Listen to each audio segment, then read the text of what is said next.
안녕하세요. 오늘은 좀 색다른 주제를 다루려고 합니다.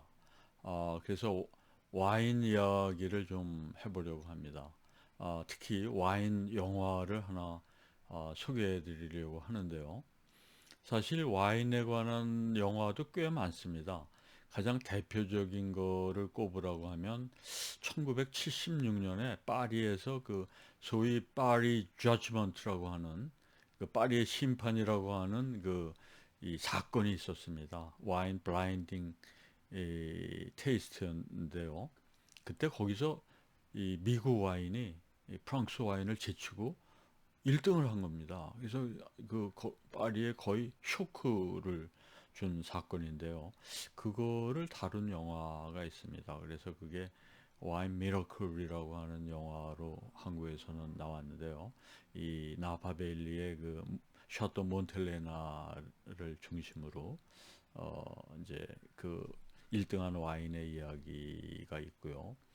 또 러셀 크로우가 주연한 영화 중에 A Good Year라는 영화가 있습니다.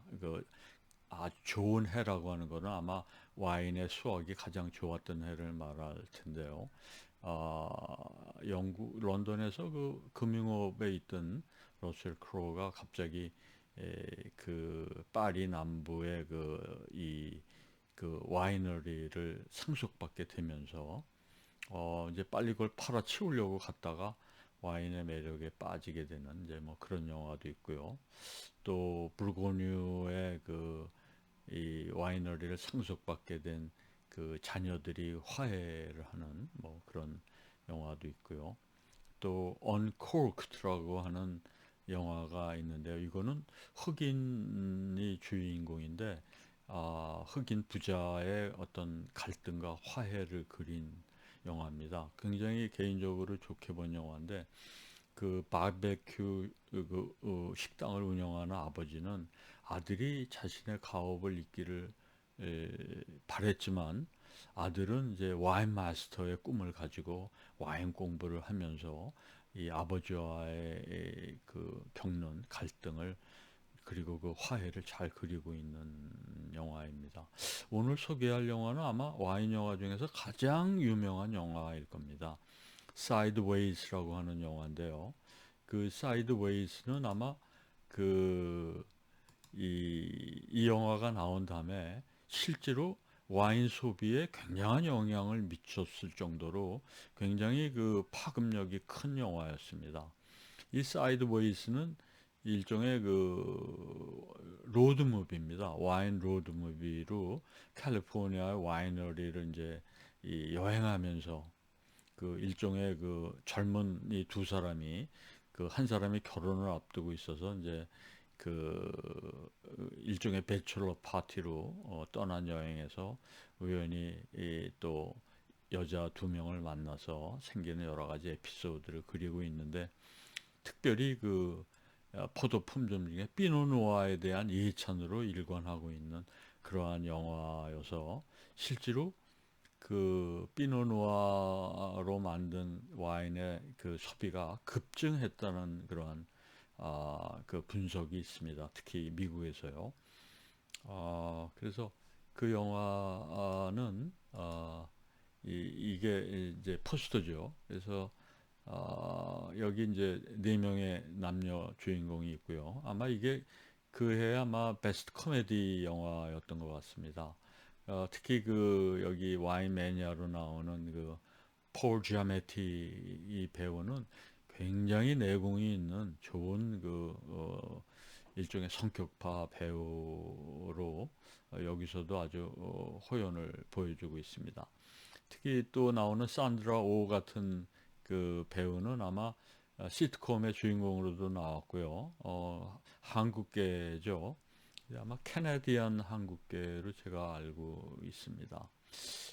그리고 이 영화를 그 만든 그 감독은 알렉산더 페인 감독으로 아마 이분은 굉장히 그 코미디나 또 잔잔한 영화들을 잘 만드는 영화 감독으로 알고 있습니다. 그래서 특히 이 영화 같은 것도 그렇게 그 예산을 많이 들인 영화는 아닌데 굉장히 그 상당한 그 수익을 낳은 그런 영화입니다. 그래서 두 사람의 이 그 남자 주인공 둘이 와이너리를 여행하면서 생기는 해프닝을 잘 다루고 있고 또 와인에 대해서 얼마나 진심인가를 보여주는 영화라고 할 수 있겠습니다. 어, 이거는 그 사이드웨이스라는 영화가 성공을 거둔 다음에 아예 와인 레이블로 붙여서 시판이 됐습니다. 특히 그 밑에 피노누아는 이제 포도 품종의 이름입니다.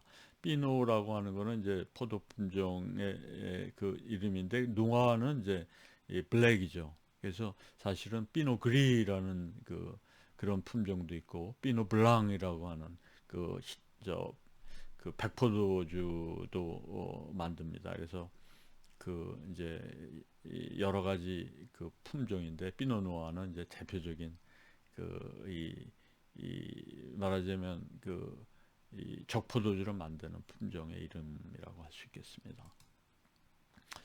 이거는 그 영화 장면에서 이제 그 마일스라고 하는 이 주인공이 아주 특히 와인에 아주 진심인 이 주인공이 얼마나 와인에 대한 그 집착이 있는지를 보여주는 그런 장면이라고 할 수 있겠습니다. 그래서 이 영화가 와인 영화라고 하는 걸 아주 명백히 보여주는 장면 중에 하나겠죠.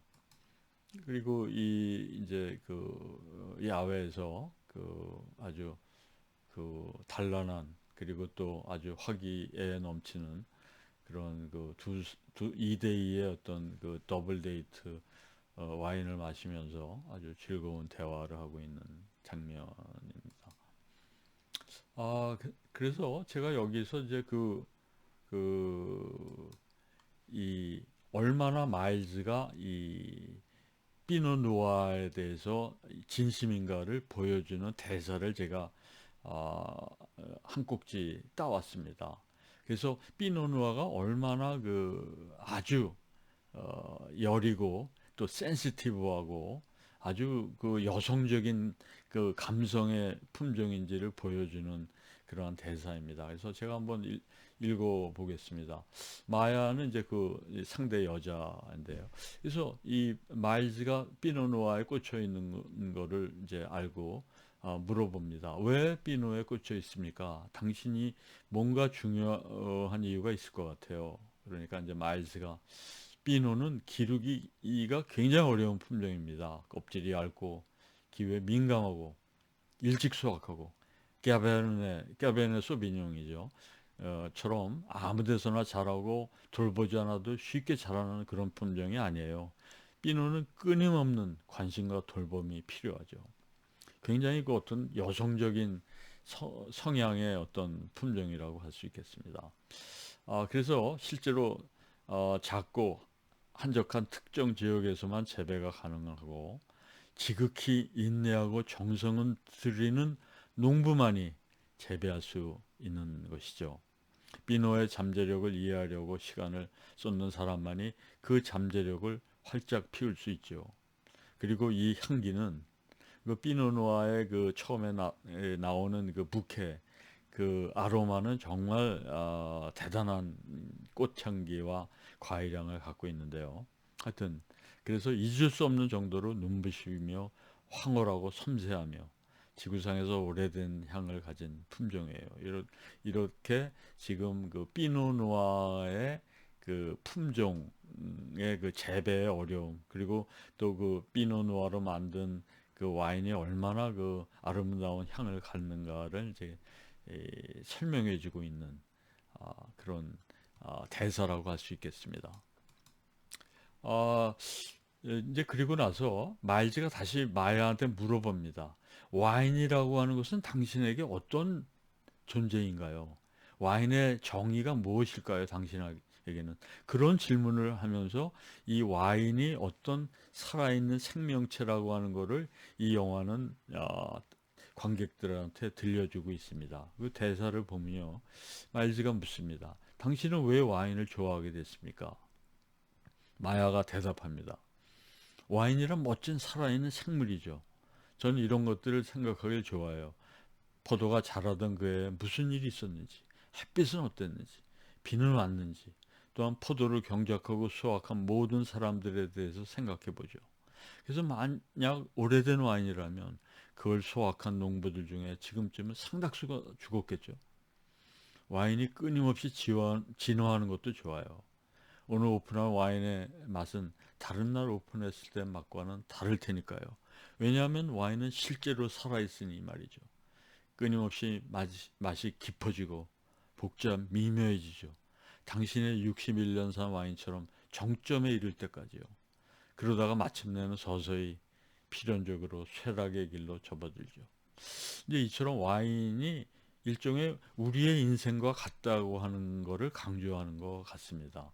그래서 이 와인이 이 살아있는 생명체처럼 또 우리의 인간의 삶의 그 이 주기처럼 태어나서 죽을 때까지 어떤 태어나서 서서히 이 피어나다가 정점에 이르렀다가 다시 쇠락의 길로 들어서 이제 죽음에 이르는 그런 인간의 어떤 일생과도 같은 그러한 그 주기를 겪는 와인의 그 일대기를 말해주는 그런 대사가 아닌가 생각이 됩니다. 그래서 그 제가 요 표를 하나 준비했는데요. 이 표를 보시면 와인이 어떻게 이 소비가 늘어났는지 와인 시장에서 잘 보여주는 그 통계 그래프가 되겠습니다. 그걸 한번 잘 보시죠. 여기 보면은 그 위에 그 영화 대사가 써 있습니다. 그 사이드웨이스에서 나오는 대사가 써 있는데 I'm not drinking any fucking merlot.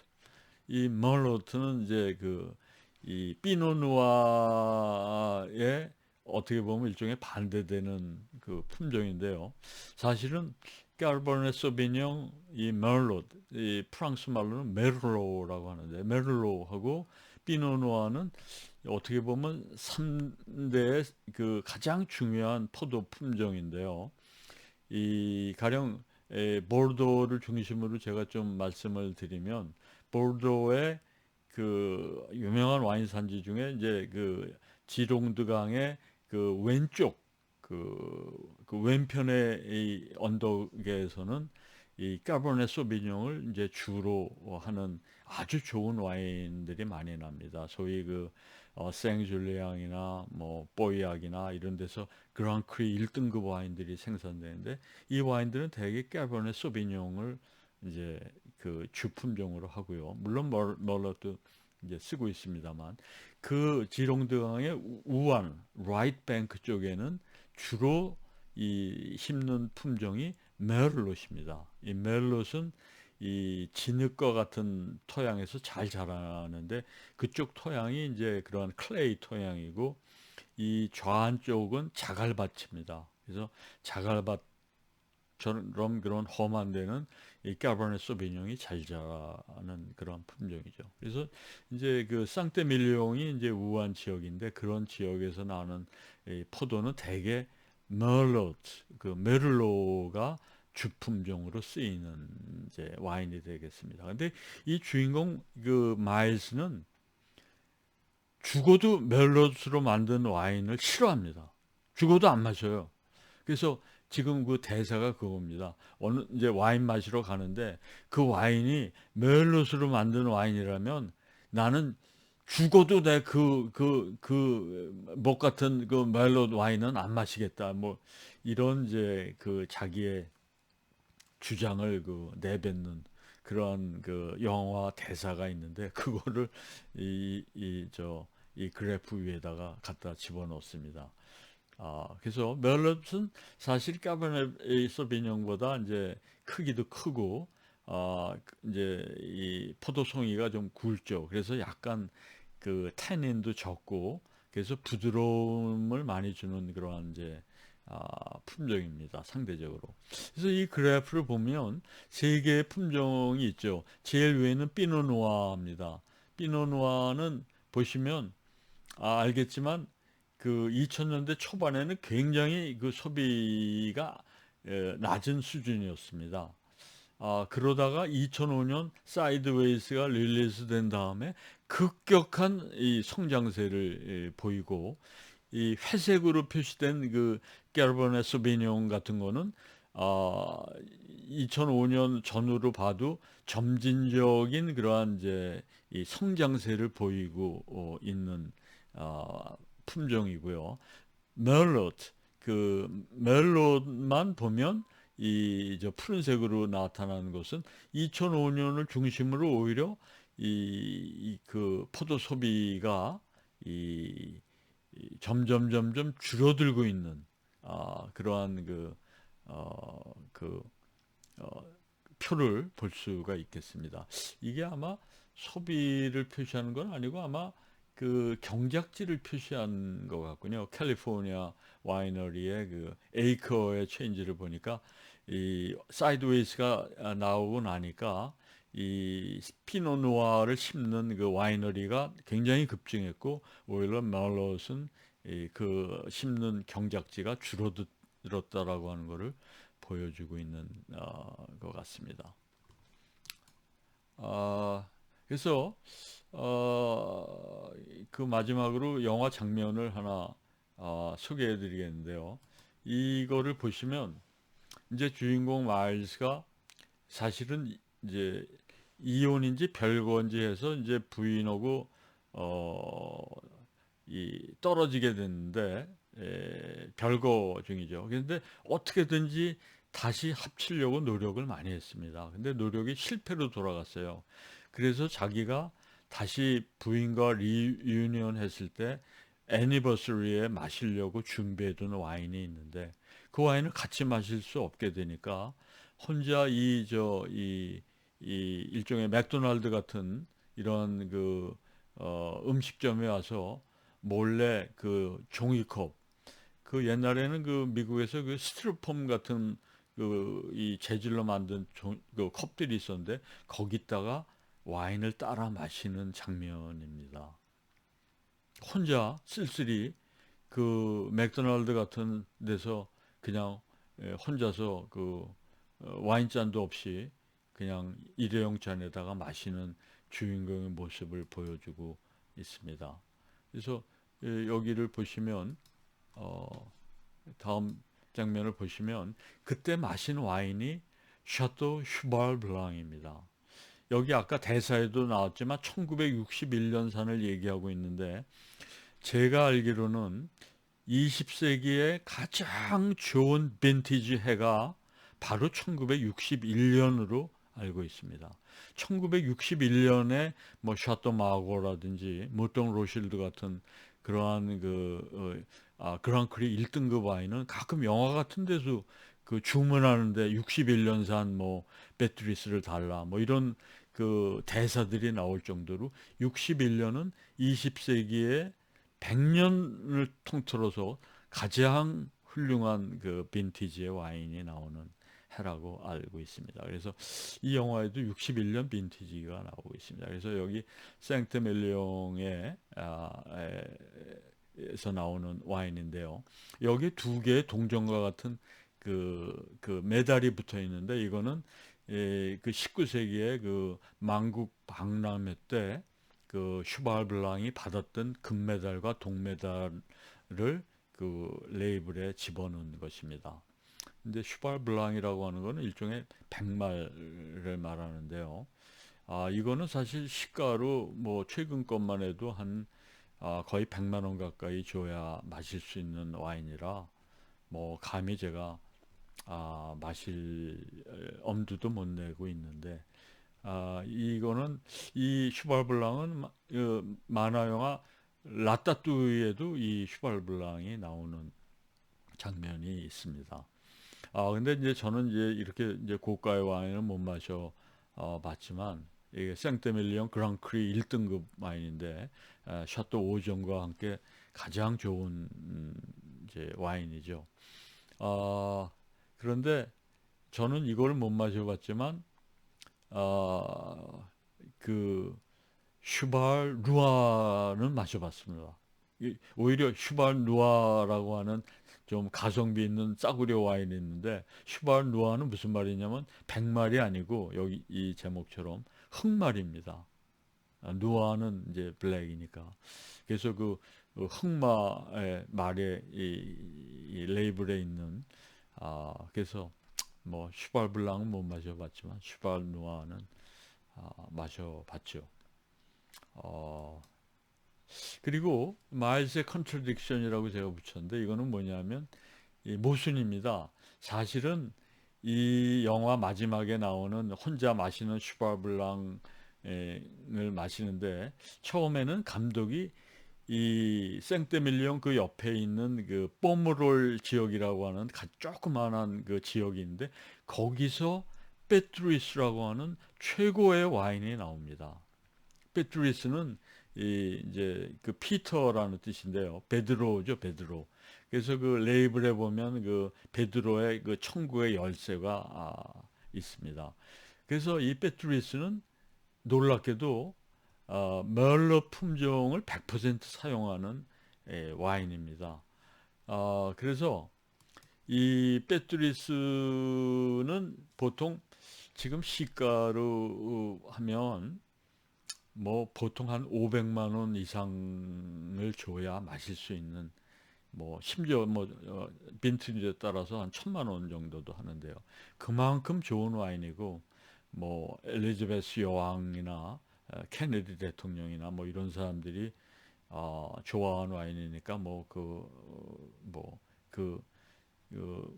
그 퀄리티가 상상이 되시죠. 저도 뭐 아마 죽을 때까지 못 마셔볼 것 같긴 합니다만. 그래서 근데 배트리스는 그 마일즈가 제일 싫어하는 멜로 품종으로 만든 와인입니다. 근데 이거를 이제 마지막에 그 마일즈가 마시는 걸로 쓰려고 그러다가 오히려 배트리스 측에서 거절을 했다고 합니다. 그래서 이제 대안으로 슈바블랑을 쓰게 되는데, 슈바블랑은 제가 알기로는 보통 멜럿 50%의 이 까버네 프랑이라고 하는 품종을 한 50%, 이게 이제 빈티지에 따라서 6대4, 4대6으로 뭐 바뀌고 하는데, 그래서 이 까버네 프랑하고 멜롯을 이 반반씩 쓰는 그러한 와인이 되겠습니다. 너무 좋은 와인들이라 저는 아마 언제 마셔보게 될지, 못 마셔보게 될지 모르겠지만, 하여튼 뭐 그냥 이름으로 알고 있습니다. 오늘 와인을 제가 소개를 했습니다. 특히 와인 영화를 소개하면서 이 프랑스의 그 유명 와인도 몇 가지를 제가 소개해 드렸는데, 혹시 와인에 관심이 많으신 분은 조금 도움이 되셨으리라고 생각이 됩니다. 오늘은 이것으로 마치고요. 다음에 다른 컨텐츠로 찾아뵙겠습니다. 감사합니다.